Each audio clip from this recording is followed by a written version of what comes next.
ਸਤਿ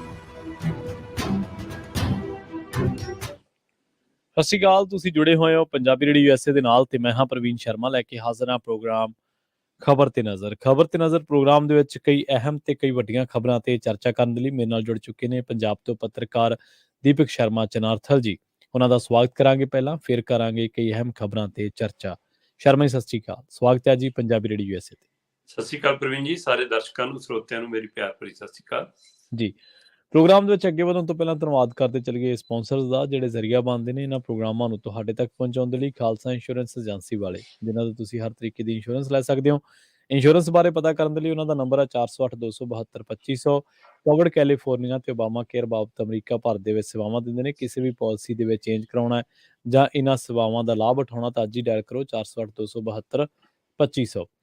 ਟਰਕੀ ਨਾਲ ਇਮੀਗ੍ਰੇਸ਼ਨ ਲਾ ਫਰਮ ਵਾਲੇ ਜੇ ਟਰਕੀ ਹੈ ਨਾ ਅਟਾਰਨੀ ਟਰਕੀ, ਇਹਨਾਂ ਦੇ ਨਾਲ ਤੁਸੀਂ US ਇਮੀਗ੍ਰੇਸ਼ਨ ਬਾਬਤ ਤੁਹਾਡਾ ਕੋਈ ਸਵਾਲ ਹੈ, ਕੋਈ ਸਲਾਹ ਕਰਨੀ ਹੈ ਤਾਂ ਇਹਨਾਂ ਦੇ ਨਾਲ 415-909-0503 ਤੇ ਗੱਲ ਕੀਤੀ ਜਾ ਸਕਦੀ ਹੈ। Gurdeep Singh Birdi Clovis, Satnam Singh Shergill Selma, Jagtar Singh Anandpuri Fremont, Surjit Singh Chahal Yuba City, Gurdeep Singh Gill ਤੇ ਪਰਿਵਾਰ Yuba City, Mandeep Singh, Sarabjit Kaur San Jose, Manjit Singh San Jose, ਅਬੇ Sacramento, Miri Piri Seva society Fresno ਤੇ ਜੱਸੀ ਗਿੱਲ ਬੇਕਰਸਫੀਲਡ ਤੋਂ। ਇਹਨਾਂ ਸਾਰੇ ਹੀ ਸਪਾਂਸਰਸ ਦਾ ਬਹੁਤ-ਬਹੁਤ ਧੰਨਵਾਦ। ਤੇ ਜੇਕਰ ਤੁਸੀਂ ਵੀ ਇਹਨਾਂ ਪ੍ਰੋਗਰਾਮਾਂ ਨੂੰ ਸਪਾਂਸਰ ਕਰਨਾ ਚਾਹੁੰਦੇ ਹੋ ਤਾਂ ਸਟੂਡੀਓ ਦਾ ਨੰਬਰ ਹੈ 408-272-5200। ਸ਼ਰਮਾ ਜੀ, ਖਬਰਾਂ ਦੇ ਵੱਲ ਆਈਏ ਤੇ ਸ਼ੁਰੂਆਤ ਕਰੀਏ ਸਭ ਤੋਂ ਵੱਧ ਚਰਚਿਤ ਖਬਰ ਤੋਂ। ਕੁੰਵਰ ਵਿਜੇ ਪ੍ਰਤਾਪ ਬਾਰੇ ਕਿਹਾ ਜਾਂਦਾ ਹੈ ਕਿ ਉਹ ਆਪਦੇ ਮਨ ਦੀ ਮੰਨਦੇ ਨੇ, ਕਿਸੇ ਦਾ ਖੌਫ ਜਾਂ ਕਿਸੇ ਦੀ ਝੇਪ ਘੱਟ ਮੰਨਦੇ ਨੇ। ਔਰ ਉਹਨਾਂ ਦੇ ਬਾਰੇ ਇਹ ਵੀ ਕਿਹਾ ਜਾ ਰਿਹਾ ਹੈ ਕਿ ਹੁਣ ਕਿਸੇ ਚੇਅਰਮੈਨੀ ਤੋਂ, ਖਾਸ ਕਰਕੇ ਵਿਧਾਨ ਸਭਾ ਕਮੇਟੀ ਦੇ ਨਾਲ ਜਿਹੜੀ ਜੁੜੀ ਚੇਅਰਮੈਨੀ ਹੈ, ਉਹ ਕਹਿੰਦੇ ਚੇਅਰਮੈਨੀ ਉਹਨਾਂ ਨੇ ਵਗਾ ਕੇ ਮਾਰੀ। ਕਾਰਨ ਦੱਸਿਓ। ਪਹਿਲਾਂ IG ਦਾ ਅਹੁਦਾ ਛੱਡਿਆ ਤੇ ਹੁਣ ਚੇਅਰਮੈਨੀ ਛੱਡਤੀ। ਤੇ ਗੱਲ ਸੁਣਨ ਦੇ ਵਿੱਚ ਇਹ ਵੀ ਆ ਰਹੀ ਹੈ ਕਿ ਜਦੋਂ ਦਾ ਅਸਤੀਫਾ ਦਿੱਤਾ ਉਦੋਂ ਦੀ ਹੁਣ ਆਮ ਆਦਮੀ ਪਾਰਟੀ ਤਰਲੇ ਕੱਢਣ ਲੱਗੀ ਹੈ। ਪ੍ਰਵੀਨ ਜੀ, ਕੁੰਵਰ ਵਿਜੇ ਪ੍ਰਤਾਪ ਇੱਕ ਧੜੱਲੇਦਾਰ ਅਫਸਰ ਵਜੋਂ ਵੀ ਜੀ ਤੇ ਇੱਕ ਸਾਫ਼ ਗੋਈ ਵਾਲੇ ਇਨਸਾਨ ਵਜੋਂ ਵੀ ਪਹਿਚਾਣੇ ਜਾਂਦੇ ਨੇ। ਜੀ ਤੇ ਉਹਨਾਂ ਨੇ ਆਪਣੀ ਉਸ ਪਹਿਚਾਣ ਨੂੰ ਆਮ ਆਦਮੀ ਪਾਰਟੀ ਦੀ ਵਿਧਾਇਕੀ ਚੁਣਨ ਤੋਂ ਬਾਅਦ ਵੀ ਜਾਂ ਵਿਧਾਇਕ ਬਣਨ ਤੋਂ ਬਾਅਦ ਵੀ ਕਾਇਮ ਰੱਖਿਆ। ਇਹ ਪਹਿਲਾ ਮੌਕਾ ਨਹੀਂ ਹੈ ਜੀ, ਇਹ ਤੀਸਰਾ ਚੌਥਾ ਮੌਕਾ ਜਦੋਂ ਉਹਨਾਂ ਨੇ ਇਸ ਸਰਕਾਰ ਦੇ 10 ਮਹੀਨਿਆਂ 'ਚ ਦਿਖਾਇਆ ਕਿ ਮੇਰੀ ਆਵਾਜ਼ ਨਹੀਂ ਸੁਣੀ ਜਾ ਰਹੀ ਜੀ। ਤੁਹਾਡੇ ਧਿਆਨ 'ਚ ਹੋਏਗਾ, ਪੰਜਾਬ ਵਿਧਾਨ ਸਭਾ ਦਾ ਸੈਸ਼ਨ ਚੱਲਦਾ ਹੈ। ਉਸ ਸੈਸ਼ਨ ਦੇ ਵਿੱਚ ਬਾਰ-ਬਾਰ ਉਂਗਲੀ ਖੜੀ ਕਰਕੇ ਜੇਕਰ ਬੇਅਦਬੀ ਵਾਲੇ ਮਾਮਲੇ ਤੇ ਕੋਈ ਚਰਚਾ ਮੰਗਦਾ ਹੈ ਸੱਤਾਧਾਰੀ ਧਿਰ ਦੇ ਵਿੱਚੋਂ, ਖਾਸ ਕਰਕੇ ਤਾਂ ਉਹ ਕੁੰਵਰ ਵਿਜੇ ਪ੍ਰਤਾਪ ਨੇ ਜੀ। 92 MLA ਚੋਂ ਇੱਕ MLA ਬੋਲੇ ਤੇ ਉਹ ਵੀ ਉਹ MLA ਜਿਹਦੇ ਸਿਰ ਤੇ ਪੱਗ ਨਹੀਂ ਹੈ ਜੀ ਤੇ ਜਿਹੜਾ ਮੂਲ ਪੰਜਾਬੀ ਵੀ ਨਹੀਂ ਹੈ। ਤੇ ਸ਼ਰਮਸ਼ਾਰ ਕਰਨ ਵਾਲੀ ਗੱਲ ਹੈ ਬਾਕੀ ਪੰਜਾਬੀਆਂ ਲਈ ਜਾਂ ਬਾਕੀ ਚੁਣੇ ਹੋਏ MLA ਲਈ ਕਿ ਤੁਹਾਡੀ ਜ਼ਮੀਰ ਕਿਉਂ ਮਰ ਗਈ ਜੀ, ਤੁਹਾਡੇ 'ਚ ਦਮ ਕਿਉਂ ਨਹੀਂ। ਤੁਸੀਂ ਪੰਜਾਬ ਲਈ, ਇਹ ਬੇਅਦਬੀ ਦੇ ਮਾਮਲਿਆਂ ਲਈ, ਪਹਿਲੀਆਂ ਸਰਕਾਰਾਂ ਦੀਆਂ ਕੀਤੀਆਂ ਕਰਤੂਤਾਂ ਲਈ ਕਿਉਂ ਜਵਾਬ ਨਹੀਂ ਮੰਗਦੇ, ਕਿਉਂ ਉਹਦੇ ਤੇ ਐਕਸ਼ਨ ਨਹੀਂ ਲੈਂਦੇ ਜੀ। ਬਿਲਕੁਲ, ਤੁਹਾਨੂੰ ਕਿਹਨੇ ਜਕੜਿਆ? ਹੁਣ ਤਾਂ ਸਰਕਾਰ ਤੁਹਾਡੀ ਹੈ। ਸਹੀ ਹੈ। ਸੋ ਕੁੰਵਰ ਵਿਜੇ ਪ੍ਰਤਾਪ ਨੇ ਪੰਜਾਬ ਦੀ ਵਿਧਾਨ ਸਭਾ 'ਚ ਹੱਥ ਖੜਾ ਕਰਕੇ ਵਿਧਾਨ ਸਭਾ ਦੇ ਅੰਦਰ ਖੜੇ ਹੋ ਕੇ ਬਾਰ-ਬਾਰ ਇਹ ਮੰਗ ਮੰਗੀ ਕਿ ਸਪੀਕਰ ਸਾਹਿਬ 2 ਘੰਟੇ ਦਾ ਹੀ ਸਮਾਂ ਦੇ ਦਿਓ, ਬੇਅਦਬੀ ਵਾਲੇ ਮਾਮਲਿਆਂ ਤੇ ਚਰਚਾ ਤਾਂ ਕਰਾ ਲਓ। ਤੇ ਸਪੀਕਰ ਸਾਹਿਬ ਕੀ ਕਰਨ? ਮਨਜ਼ੂਰੀ ਤਾਂ ਦਿੱਲੀ ਤੋਂ ਆਉਂਦੀ ਹੈ ਜੀ। ਤੇ ਇੱਥੋਂ ਤੱਕ ਕੁੰਵਰ ਵਿਜੇ ਪ੍ਰਤਾਪ ਨੇ ਇਹ ਵੀ ਕਿਹਾ ਕਿ ਜੇ ਨਹੀਂ ਚਰਚਾ ਕਰਾਉਣੀ ਤਾਂ ਮੈਨੂੰ 10 ਮਿੰਟ ਦੇ ਦਿਓ, ਮੈਨੂੰ ਆਪਣੀ ਗੱਲ ਤਾਂ ਰੱਖ ਲੈਣ ਦਿਓ। ਤੇ ਇਸ ਮੁੱਦੇ ਤੇ ਉਹਨਾਂ ਨੂੰ 10 ਮਿੰਟ ਵੀ ਨਹੀਂ ਮਿਲੇ ਜੀ। ਤੇ ਆਖਰ ਫਿਰ ਉਹਨਾਂ ਨੇ ਆਪਣੀ ਗੱਲ ਬਾਈਬਲ ਕਲਾਂ ਚੱਲ ਰਹੇ ਮੋਰਚੇ 'ਚ ਰੱਖੀ। ਠੀਕ ਹੈ। ਤੇ ਉੱਥੇ 40-45 ਮਿੰਟ ਬੋਲਦੇ ਨੇ ਕੁੰਵਰ ਵਿਜੇ ਪ੍ਰਤਾਪ ਤੇ ਉਹਦੇ ਵਿੱਚ ਸਾਫ਼ ਕਹਿੰਦੇ ਨੇ ਕਿ ਭਾਈ ਕਿਸੇ ਸਰਕਾਰ ਤੋਂ ਇਨਸਾਫ ਦੀ ਆਸ ਨਾ ਰੱਖਿਓ ਜੀ, ਕਹਿੰਦੇ ਨੇ। ਤੇ ਉਸੇ ਸਟੇਜ ਤੋਂ ਪੰਜਾਬ ਵਿਧਾਨ ਸਭਾ ਦੇ ਸਪੀਕਰ ਕੁਲਤਾਰ ਸੰਧਵਾ 1.5 ਮਹੀਨਾ ਮੰਗ ਕੇ ਲਿਆਉਂਦੇ ਨੇ। ਉਸੇ ਦਿਨ ਉਸੇ ਦਿਨ ਉਸੇ ਸਟੇਜ ਤੋਂ ਇੱਕੋ ਪਾਰਟੀ ਦਾ MLA ਕਹਿ ਰਿਹਾ ਕਿ ਉਮੀਦ ਨਾ ਕਰਿਓ, ਦੂਸਰੇ ਪਾਸੇ ਉਸੇ ਸਟੇਜ ਤੋਂ ਸਪੀਕਰ ਕਹਿ ਰਿਹਾ 1.5 ਮਹੀਨਾ ਦੇ ਦਿਓ। ਤੇ ਉਹ 1.5 ਮਹੀਨਾ ਅੱਜ ਤੱਕ ਨਹੀਂ ਆਇਆ ਪ੍ਰਵੀਨ ਜੀ। ਅਗਲਿਆਂ ਨੇ ਹਲੇ ਫਿਰ 31 ਜਨਵਰੀ ਤੱਕ ਦਾ ਅਲਟੀਮੇਟਮ ਦੇ ਦਿੱਤਾ ਕਿ ਨਹੀਂ 5 ਨੂੰ ਅਸੀਂ ਚੱਕਾ ਜਾਮ ਕਰਾਂਗੇ। ਸੋ ਉਹ ਕੁੰਵਰ ਵਿਜੇ ਪ੍ਰਤਾਪ ਜਿਹੜੇ ਸਮੇਂ-ਸਮੇਂ ਬੋਲਦੇ ਰਹੇ, ਆਵਾਜ਼ ਚੱਕਦੇ ਰਹੇ, ਚਾਹੇ ਉਹ ਵਿਧਾਨ ਸਭਾ 'ਚ ਹੋਵੇ ਤੇ ਚਾਹੇ ਮੰਚ ਤੋਂ ਹੋਵੇ। ਹੁਣ ਵੀ ਮਾਮਲਾ ਬੇਅਦਬੀ ਦੇ ਮਾਮਲੇ ਨੂੰ ਲੈ ਕੇ ਹੀ ਆ। ਅਸਤੀਫੇ ਦੇ ਪਿੱਛੇ ਕਾਰਨ ਹੁਣ ਵੀ ਬੇਅਦਬੀ ਦਾ ਮਾਮਲਾ। ਠੀਕ ਹੈ ਪ੍ਰਵੀਨ ਜੀ, ਇਹ ਉਹ ਕੁਬਰ ਵਿਜੇ ਪ੍ਰਤਾਪ ਹੈ ਜਿਹਦੀ ਬਾਂਹ ਫੜ ਕੇ ਅਰਵਿੰਦ ਕੇਜਰੀਵਾਲ ਨੇ ਕਿਹਾ ਸੀ ਕਿ ਆਹ ਫਾਈਲ ਪਈ ਆ ਜੀ, ਚੰਨੀ ਨੇ ਨਹੀਂ ਫਰੋਲੀ, ਕੈਪਟਨ ਨੇ ਨਹੀਂ ਅਣਗੌਲਿਆ ਕਰਤਾ, ਅਸੀਂ ਆਉਂਦੇ ਹੀ ਲਾਗੂ ਕਰਾਂਗੇ, ਦੋਸ਼ੀ ਅੰਦਰ ਹੋਣਗੇ। ਜੀ ਜੀ। ਤੇ ਅੱਜ ਤੱਕ ਉਹ ਫਾਈਲ ਦਾ ਪਹਿਲਾ ਪੰਨਾ ਵੀ ਕਿਸੇ ਨੇ ਪੜ੍ਹ ਕੇ ਨਹੀਂ ਦੇਖਿਆ। ਤੇ ਇਸ ਲਈ ਕੁਬਰ ਵਿਜੇ ਪ੍ਰਤਾਪ ਦਾ ਇਹ ਰੋਸ ਹੈ ਕਿ ਮੇਰੇ ਨਾਲ ਵੀ ਧੋਖਾ ਹੋਇਆ। ਉਹ ਅੰਦਰੋਂ ਅੰਦਰ ਹੀ ਆਪਣੇ ਆਪ ਨੂੰ ਕਿਤੇ ਗੁਨਾਹਗਾਰ ਮਹਿਸੂਸ ਕਰ ਰਹੇ ਹੋਣਗੇ ਕਿ ਮੈਂ ਪੰਜਾਬ ਦਾ ਦੋਖੀ ਬਣ ਗਿਆ, ਮੈਂ ਜਿਹੜੇ ਚੱਕਰ 'ਚ ਛੱਡੀ ਆਪਣੀ ਸਰਕਾਰੀ ਨੌਕਰੀ, ਕਿ ਸ਼ਾਇਦ ਇਸ ਪਾਰਟੀ 'ਚ ਆ ਕੇ ਮੈਂ ਉਹ ਕੰਮ ਕਰ ਲੂ ਜਿਹੜਾ ਮੈਂ ਸਰਕਾਰੀ ਅਹੁਦੇ ਤੇ ਨਹੀਂ ਕਰ ਪਾ ਰਿਹਾ, ਇਹ ਤਾਂ ਉਹਦੇ ਨਾਲੋਂ ਵੀ ਖਤਰਨਾਕ ਨਿਕਲੇ। ਸੋ ਅੰਦਰ 'ਚ ਆਪਣੇ ਆਪ 'ਚ ਇਹਦਾ ਮਤਲਬ ਉਹਨਾਂ ਦਾ ਉਹ ਗੁੱਸਾ, ਉਹ ਲਾਵਾ ਫਟਿਆ ਜਿਹੜਾ ਅਸਤੀਫੇ ਦੇ ਰੂਪ ਸਾਹਮਣੇ ਆਇਆ।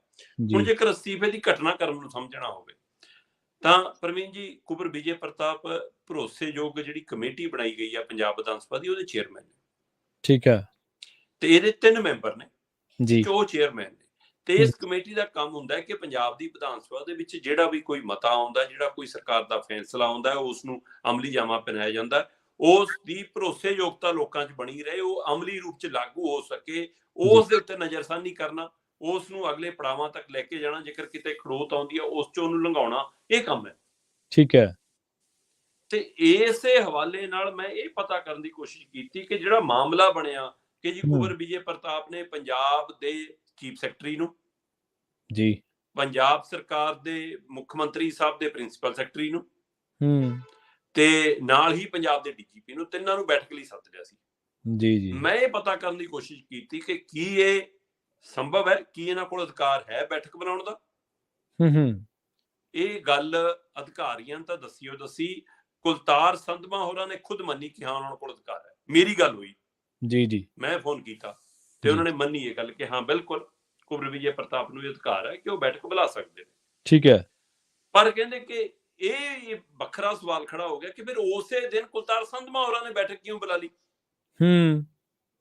ਇਹਨਾਂ ਨੇ ਬੈਠਕ ਰੱਖੀ ਹੋਈ ਸੀ, ਇਹਨਾਂ ਨੇ ਇਹਨਾਂ ਸਾਰਿਆਂ ਨੂੰ ਸੱਦਿਆ ਹੋਇਆ ਸੀਗਾ, ਪੰਜਾਬ ਦੇ ਚੀਫ ਸੈਕਟਰੀ ਨੂੰ ਵੀ, BK ਜੱਜੂਏ ਨੂੰ ਵੀ, ਪੰਜਾਬ ਦੇ ਡੀਜੀਪੀ ਨੂੰ ਤੇ ਪ੍ਰਿੰਸੀਪਲ ਸੈਕਟਰੀ ਨੂੰ ਵੀ, ਕਿ ਭਾਈ ਆਜੋ ਆਪਾਂ ਗੱਲ ਕਰੀਏ ਬੇਅਦਬੀ ਮਾਮਲਿਆਂ ਦੇ ਵਿੱਚ ਕਿੱਥੇ ਮਾਮਲਾ ਖੜਾ ਹੈ, ਇਸ ਨੂੰ ਕਿਵੇਂ ਅੱਗੇ ਤੋਰਿਆ ਜਾ ਸਕਦਾ ਹੈ, ਕਿਹੜੀ ਜਾਂਚ ਰਿਪੋਰਟ ਅੱਗੇ ਲੈ ਕੇ ਜਾਣੀ ਹੈ, ਕਿਹੜੀ ਸਿੱਟ ਦੀ ਰਿਪੋਰਟ ਲਾਗੂ ਕਰਨੀ ਹੈ, ਕਿਹਦੇ ਉੱਤੇ ਕਾਰਵਾਈ ਹੋਈ ਹੈ, ਸਰਕਾਰ ਉਹਦੀ ਕੀ ਭੂਮਿਕਾ ਹੈ, ਸਾਰਾ ਕੁਝ ਆਪਾਂ ਦੇਖਣਾ, ਪੁਲਿਸ ਵਾਲੇ ਪੱਖ ਤੋਂ ਵੀ, ਸਰਕਾਰ ਵਾਲੇ ਪੱਖ ਤੋਂ ਵੀ।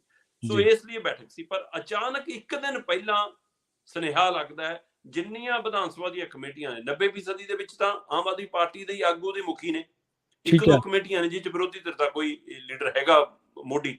ਸੋ ਇਸ ਲਈ ਜਿੰਨੀਆਂ ਕਮੇਟੀਆਂ ਵਿਧਾਨ ਸਭਾ ਦੀਆਂ ਬਣੀਆਂ, ਉਹਨਿਆਂ ਦੇ ਚੇਅਰਮੈਨਾਂ ਨੂੰ ਮੀਟਿੰਗ ਲਈ ਸੱਦ ਲਿਆ ਗਿਆ ਜੀ। ਤੇ ਕੁਬਰ ਵਿਜੇ ਪ੍ਰਤਾਪ ਨੂੰ ਇਹ ਲੱਗਿਆ ਕਿ ਮੇਰੀ ਉਹ ਮੀਟਿੰਗ ਨੂੰ ਖਰਾਬ ਕਰਨ ਲਈ, ਮੇਰੀ ਉਹ ਮੀਟਿੰਗ ਨੂੰ ਰੱਦ ਕਰਨ ਲਈ ਇਹ ਬੈਠਕ ਸੱਦੀ ਗਈ ਹੈ ਜੀ। ਜਦੋਂ ਕਿ ਕੁਲਤਾਰ ਸੰਧਵਾ ਉਹਨਾਂ ਦਾ ਕਹਿਣਾ ਕਿ ਮੈਂ ਇਹ ਚਾਹੁੰਦਾ ਸੀ ਕਿ ਜਿਵੇਂ ਜੀਰੇ ਵਾਲੇ ਮਾਮਲੇ ਵਿੱਚ 2010 ਵਾਲੀ ਕਮੇਟੀ ਦਾ ਹੁਣ ਹਵਾਲਾ ਆ ਰਿਹਾ, ਹਾਂਜੀ, ਤੇ ਉਹ ਮਤਲਬ ਮੈਨੂੰ ਇਸ ਵਾਲੇ ਨਾਲ ਕਹਿ ਰਹੀ ਸੀ ਕਿ ਆਪਾਂ ਉਹ ਰਿਪੋਰਟ ਸਾਹਮਣੇ ਵੀ ਲਿਆਂਦੀ ਹੈ ਨਾ। ਸੋ ਕਹਿੰਦੇ ਹੁਣ ਜਿਵੇਂ ਤੁਸੀਂ ਹਵਾਲਾ ਦੇ ਰਹੇ ਹੋ ਕਹਿੰਦੇ ਉਸ ਰਿਪੋਰਟਾਂ ਦਾ, ਤੇ ਉਸ ਲਈ ਕਿ ਏਦਾਂ ਉਹ ਐਂ ਹੀ ਨਾ ਰਹਿ ਜਾ ਕਰਨ, ਮੈਂ ਚਾਹੁੰਦਾ ਕਿ ਜਿਹੜੀਆਂ ਕਮੇਟੀਆਂ ਕੋਈ ਰਿਪੋਰਟਾਂ ਲਿਆਉਣ ਉਹ ਪੇਸ਼ ਹੋਣ, ਤੇ ਪੇਸ਼ ਹੋਣ ਤੋਂ ਬਾਅਦ ਉਹਨੂੰ ਅਮਲੀ ਜਾਮਾ ਪਹਿਨਾਇਆ ਜਾਵੇ। ਇਸ ਲਈ ਮੈਂ ਚੇਅਰਮੈਨਾਂ ਨੂੰ ਸੱਦਿਆ ਸੀ ਕਿ ਭਾਈ ਆਪਾਂ ਰਿਪੋਰਟਾਂ ਜਿਹੜੀਆਂ ਤੁਸੀਂ ਤਿਆਰ ਕਰਦੇ ਹੋ ਕੋਈ ਵੀ, ਉਹਦੇ ਆਧਾਰ ਤੇ ਕੀ ਕੰਮ ਹੋ ਸਕਦਾ, ਕਮੇਟੀਆਂ ਦੀ ਰਿਪੋਰਟਾਂ ਨੂੰ ਆਪਾਂ ਕਿਵੇਂ ਲਾਗੂ ਕਰ ਸਕਦੇ ਹਾਂ। ਮੈਂ ਉਹਦੇ ਲਈ ਕਹਿੰਦਾ ਅਗਲੀ ਮਤਲਬ ਕਿ ਵਿਉਂਤਬੰਦੀ ਕਰਨਾ ਚਾਹੁੰਦੀ ਸੀ। ਮੈਂ ਤਾਂ ਬੜੀ ਗੰਭੀਰਤਾ ਲਈ ਕਹਿੰਦੇ ਬੈਠਕ ਸੱਦੀ ਸੀ, ਪਰ ਆਹ ਮਾਮਲਾ ਕਹਿੰਦੇ ਕਿ ਵਿੱਚ ਕਿਵੇਂ ਆ ਗਿਆ ਮੈਨੂੰ ਨਹੀਂ ਪਤਾ। ਕੁਬਰ ਵਿਜੇ ਪ੍ਰਤਾਪ ਨੇ ਅਸਤੀਫਾ ਜ਼ਰੂਰ ਮੈਨੂੰ ਭੇਜਿਆ ਜੀ, ਤੇ ਕੋਈ ਨਾ ਕਹਿੰਦੇ ਅਸੀਂ ਰਾਏ ਕਰਕੇ ਫੈਸਲਾ ਲਵਾਂਗੇ, ਅਜੇ ਇਹਦੇ ਬਾਰੇ ਮੈਂ ਕੁਝ ਨਹੀਂ ਕਹਿਣਾ। ਮੈਂ ਕਿਹਾ ਠੀਕ ਹੈ ਜੀ। ਫਿਰ ਮਸਲਾ ਆਇਆ ਕਿ ਕੀ ਇਹ ਕੁਲਤਾਰ ਸੰਧਵਾ ਹੋਰਾਂ ਨੇ ਆਪ ਮਹਾਰੇ ਬੈਠਕ ਸੱਦ ਲਈ ਜੀ, ਕੀ ਇਹ ਅਣਗਹਿਲੀ ਚ ਸੱਦੀ ਗਈ, ਕੀ ਕੋਈ ਭੁਲੇਖਾ ਰਹਿ ਗਿਆ। ਤੇ ਜਦੋਂ ਪੜਚੋਲ ਕੀਤੀ ਅਧਿਕਾਰੀਆਂ ਨਾਲ, ਦਫ਼ਤਰਾਂ ਚ ਇੱਧਰ ਉੱਧਰ ਬੂਹੇ ਭੰਨੇ, ਤਾਂ ਪ੍ਰਵੀਨ ਜੀ ਗੱਲ ਇਹ ਨਿਕਲੀ ਕਿ ਜਦੋਂ ਚੀਫ ਸੈਕਟਰੀ ਨੂੰ ਸੱਦਿਆ, ਜਦੋਂ ਪ੍ਰਿੰਸੀਪਲ ਸੈਕਟਰੀ ਨੂੰ ਸੱਦਿਆ, ਜਦੋਂ ਡੀਜੀਪੀ ਨੂੰ ਸੱਦਿਆ, ਇਹ ਤਿੰਨੇ ਵਿਅਕਤੀ ਉਹ ਨੇ ਜਿਹੜੇ ਸਿੱਧੇ ਮੁੱਖ ਮੰਤਰੀ ਨੂੰ ਜਵਾਬ ਦੇ। ਠੀਕ ਹੈ। ਤੇ ਤਿੰਨੇ ਰੋਏ ਕਿ ਜਨਾਬ ਲੋਕਾਂ ਤਾਂ ਸਾਨੂੰ ਮੁਜਰਮ ਕਰਾਰ ਦੇ ਦੇਣਾ ਹੈ, ਜਨਾਬ ਸਾਡੀ ਗੱਲ ਖੜਿੱਕੀ ਚ ਆ ਜਾਣੀ ਹੈ, ਕੁਬਰ ਵਿਜੇ ਪ੍ਰਤਾਪ ਨੇ ਬੈਠਕ ਤੋਂ ਬਾਅਦ ਪਤਾ ਨਹੀਂ ਕੀ ਕਹਿ ਦੇਣਾ ਹੈ ਕਿ ਇਹ ਨਹੀਂ ਕੁਛ ਕਰਦੇ ਜਾਂ ਉਹ ਨਹੀਂ ਕਰਦੇ, ਸਾਨੂੰ ਬਚਾਓ। ਸੋ ਹੁਣ ਮੁੱਖ ਮੰਤਰੀ ਭਗਵੰਤ ਮਾਨ ਸਾਹਿਬ ਨੇ ਬਚਾਇਆ ਕਿ ਕੇਜਰੀਵਾਲ ਰਾਘਵ ਚੱਡਾ ਨੇ ਬਚਾਇਆ ਹੈ, ਕੀ ਕਿਸੇ ਨੇ ਹੁਕਮ ਲਾਇਆ ਕੁਲਤਾਰ ਸੰਧਵਾ ਨੂੰ ਕਿ ਜੀ ਇਹ ਬੈਠਕ ਕਰ ਲਓ। ਤੇ ਬੈਠਕ ਦਾ ਇਹ ਨਤੀਜਾ ਹੋਇਆ ਕਿ ਇਸ ਬੈਠਕ ਦੇ ਚੱਲਦਿਆਂ ਕੁਬਰ ਵਿਜੇ ਪ੍ਰਤਾਪ ਦਾ ਅਸਤੀਫਾ ਸਾਹਮਣੇ ਆ ਗਿਆ। ਹੁਣ ਕੁਬਰ ਵਿਜੇ ਪ੍ਰਤਾਪ ਨੇ ਅਸਤੀਫਾ ਦਿੱਤਾ ਜੀ। ਅਸਤੀਫਾ ਦੇਣ ਤੋਂ ਬਾਅਦ ਹੁਣ ਪਤਾ ਚੱਲ ਰਿਹਾ ਕਿ ਉਹਨਾਂ ਨੂੰ ਮਨਾਉਣ ਦੀਆਂ ਕੋਸ਼ਿਸ਼ਾਂ ਹੋ ਰਹੀਆਂ। ਇੱਕ ਪਾਸੇ ਇਹ ਸਵਾਲ ਖੜਾ ਹੈ ਕਿ ਕੁੰਵਰ ਵਿਜੇ ਪ੍ਰਤਾਪ ਨੇ ਅਸਤੀਫਾ ਕਿਉਂ ਦਿੱਤਾ। ਠੀਕ ਹੈ। ਜੇ ਉਦਣ ਬੈਠਕ ਰੱਦ ਹੋਊਗੀ ਤਾਂ ਦੂਏ ਦਿਨ ਸੱਦ ਲੈਂਦੇ। ਲਾਂਬੇ ਹੋਣ ਦੀ ਕੀ ਲੋੜ ਸੀ, ਸਗੋਂ ਤੇ ਗੱਜ ਵੱਜ ਕੇ ਸੱਦਦੇ। ਫਿਰ ਕੋਈ ਸਰਕਾਰ ਸ਼ਰਾਰਤ ਕਰਦੀ, ਫਿਰ ਤੀਏ ਦਿਨ ਸੱਦਦੇ। ਤੇ ਅਸਤੀਫਾ ਨਹੀਂ ਦੇਣਾ ਚਾਹੀਦਾ ਸੀ। ਕੁਝ ਧਿਰਾਂ ਨੇ ਕਿਹਾ ਕਿ ਭਾਈ ਅਸਤੀਫਾ ਦਿੱਤਾ ਨਹੀਂ, ਦਿੱਲੀ ਵਾਲੇ ਆਕਾਵਾਂ ਨੇ ਧੱਕੇ ਨਾਲ ਲੈ ਲਿਆ। ਅੱਛਾ ਜੀ। ਇਹ ਵੀ ਚਰਚਾ ਆਮ ਆਦਮੀ ਪਾਰਟੀ ਦੇ ਅੰਦਰ ਹੀ ਹੈ ਚਰਚਾ। ਠੀਕ ਹੈ। ਪੁਸ਼ਟੀ ਕਿਸੇ ਪਾਸਿਓਂ ਨਹੀਂ। ਉਹ ਕਹਿੰਦੇ ਜੀ ਐ ਨਹੀਂ ਹੋਊਗਾ, ਅਸਤੀਫਾ ਦਿੱਤਾ ਨਹੀਂ ਹੋਊਗਾ, ਉਹ ਤਾਂ ਧੱਕੇ ਨਾਲ ਲਿਆਊਗਾ ਕਿ ਤੂੰ ਸਾਡੀ ਇਹ ਮਤਲਬ ਕਿ ਹੋਰ ਇਹ ਮਤਲਬ ਕਿ ਸਾਨੂੰ ਨਵੀਂ ਮੁਸੀਬਤਾਂ 'ਚ ਪਾਈ ਜਾਂਦਾ। ਸੋ ਇਸ ਲਈ ਕਹਿੰਦੇ ਹੋ ਸਕਦਾ ਕਿ ਜਬਰੀ ਅਸਤੀਫਾ ਮੰਗਿਆ ਗਿਆ ਹੋਵੇ ਜੀ। ਪਰ ਹੁਣ ਪਤਾ ਲੱਗ ਰਿਹਾ ਕਿ ਉਹਨਾਂ ਦੀਆਂ ਮਿੰਨਤਾਂ ਤਰਲਿਆਂ ਤੇ ਆ ਗਈ ਆਮ ਆਦਮੀ ਪਾਰਟੀ। 2 ਤਾਂ ਮੰਤਰੀ ਉਹ ਲਾਤੇ ਪੱਕੇ ਮਗਰ। ਠੀਕ ਹੈ। 3 MLA 5 ਜਣੇ ਮਨਾਉਣ 'ਚ ਜੁਟੇ ਨੇ। ਕੱਲ ਦਿਨ ਸਾਰਾ ਦਿਨ ਇਸੇ ਕੰਮ 'ਚ ਲੰਘਾਇਆ ਤੇ ਅੱਜ ਮੈਨੂੰ ਪਤਾ ਲੱਗ ਰਿਹਾ ਕੁਝ ਮੁਲਾਕਾਤ ਲਈ ਜਾ ਰਹੇ ਨੇ ਉਹਨਾਂ ਨਾਲ ਜੀ।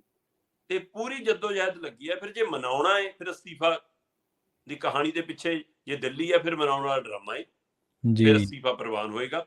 ਠੀਕ ਹੈ।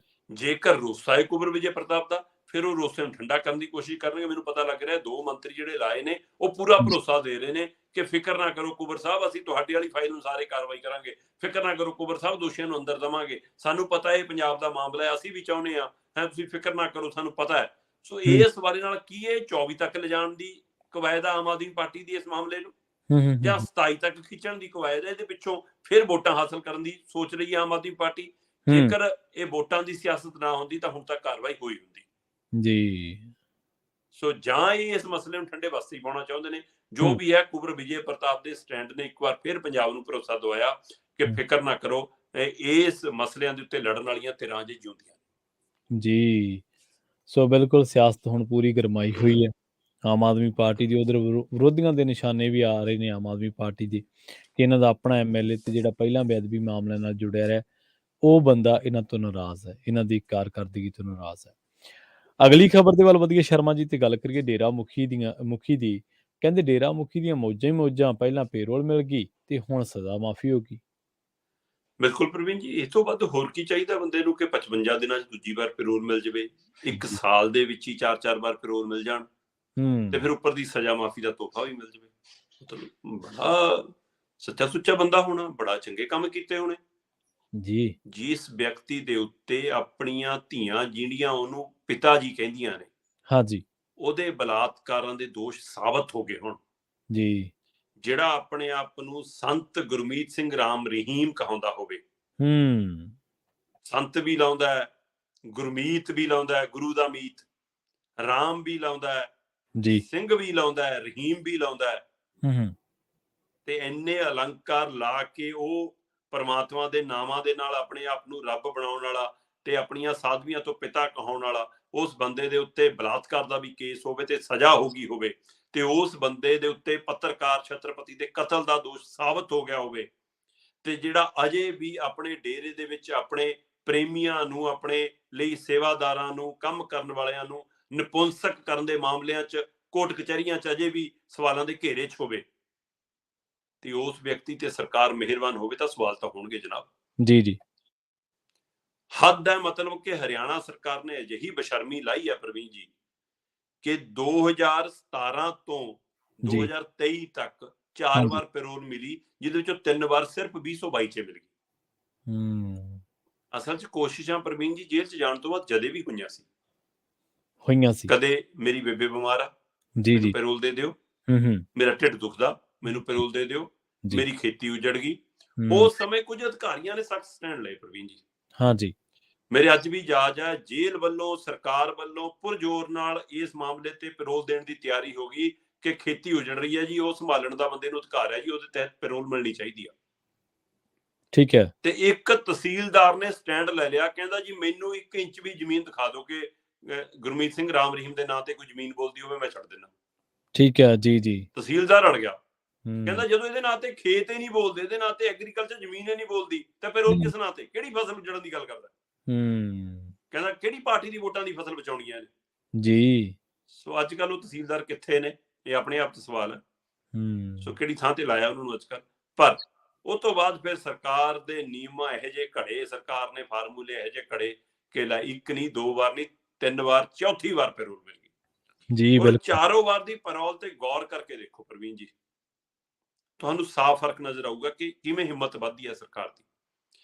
7 ਫਰਵਰੀ 2022 ਨੂੰ 21 ਦਿਨਾਂ ਲਈ ਡੇਰਾ ਸਿਰਸਾ ਮੁਖੀ ਨੂੰ ਪੈਰੋਲ ਮਿਲਦੀ ਆ, ਤੇ ਉਹ 21 ਦਿਨਾਂ ਦੇ ਵਿੱਚ ਆਪਣੇ ਜਵਾਕਾਂ ਨੂੰ ਵੀ ਕੁਝ ਦਿਨਾਂ ਲਈ ਮਿਲਦਾ, ਪਰਦੇ ਲਾ ਕੇ ਰਹਿੰਦਾ, ਕਿਸੇ ਦੇ ਸਾਹਮਣੇ ਨਹੀਂ ਆਉਂਦਾ, ਹੈ ਨਾ, ਬਚ ਕੇ ਰਹਿੰਦਾ।